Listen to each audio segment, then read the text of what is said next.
Hey guys, आज हम देखेंगे वाटरफॉल मॉडल के बारे में। तो वाटरफॉल मॉडल एक बहुत ज़्यादा famous good version of SDLC है। SDLC होता है सॉफ्टवेयर डेवलपमेंट लाइफ साइकिल, जिसमें हम बताते हैं कि हमारा डेवलपमेंट किस टाइप से होता है। ठीक है, उसमें कुछ फेजेस रहते हैं। तो सबसे पहले हमारे पास आता है waterfall model is a linear and sequential model. ये यूनिडायरेक्शनल रहता है, इससे आप मेंटेनेंस से वापस से रिवर्ट बैक नहीं कर सकते, तो it is a drawback of this model.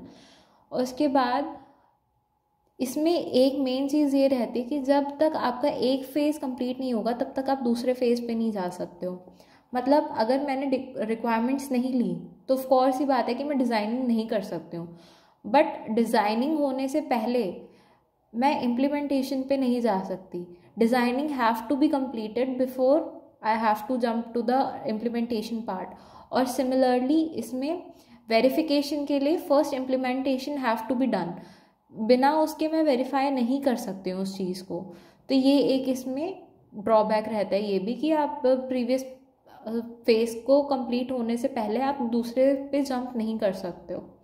ठीक है, और उसके बाद हमारे पास आता है वी मॉडल। वी मॉडल बहुत ज़्यादा इंपॉर्टेंट है, जिसमें वी आपका होता है वेरिफिकेशन एंड वैलिडेशन के लिए। और V model is widely used in software development cycle. It is consider as a discipline model. तो आई गेस इसका डायग्राम ये ठीक नहीं है, तो okay wait a minute.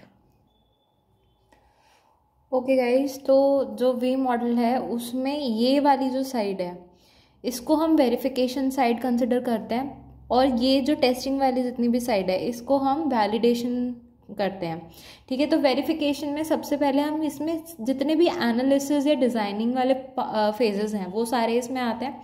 Plus अगर हम एक चीज़ ये कंसिडर करें, जैसे इसमें 4 हमारे फेजेस हैं तो ये इंटरलिंक्ड हैं वैलिडेशन की साइड से, जिसमें acceptance testing, system testing, integration testing और यूनिट टेस्टिंग आता है। और लास्ट में ये दोनों एक साथ हमारे इंटरसेक्ट कर रहे हैं फॉर कोडिंग। तो इसमें हमारा सबसे पहले क्या होता है, मैं थोड़ा ब्रीफ आउट कर देती हूँ। जैसे यूनिट टेस्टिंग होता है, सपोज करो कि हमारे पास 3 चीज़ें हैं, front end, back and and knowledge base for example. ठीक है, तो मैं 3 चीज़ों को, अपने फ्रंट एंड को, अपने बैक एंड को और नॉलेज बेस को, तीनों को एक यूनिट कंसिडर करके चलूँगी। और फ्रंट एंड की अगर मैं टेस्टिंग कर रही हूँ तो उसको यूनिट टेस्टिंग बोलेंगे। ठीक है, जो कि हमारा इंटरलिंक्ड है मॉड्यूल डिज़ाइन से।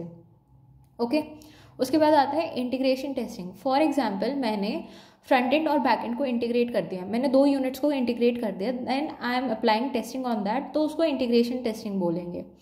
ठीक है, उसके बाद और ये इंटीग्रेशन टेस्टिंग हमारा आर्किटेक्चर डिज़ाइन से इंटीग्रेटेड होता है। और उसके बाद हमारे पास आता है सिस्टम टेस्टिंग। 3 मेरे पास यूनिट्स थी,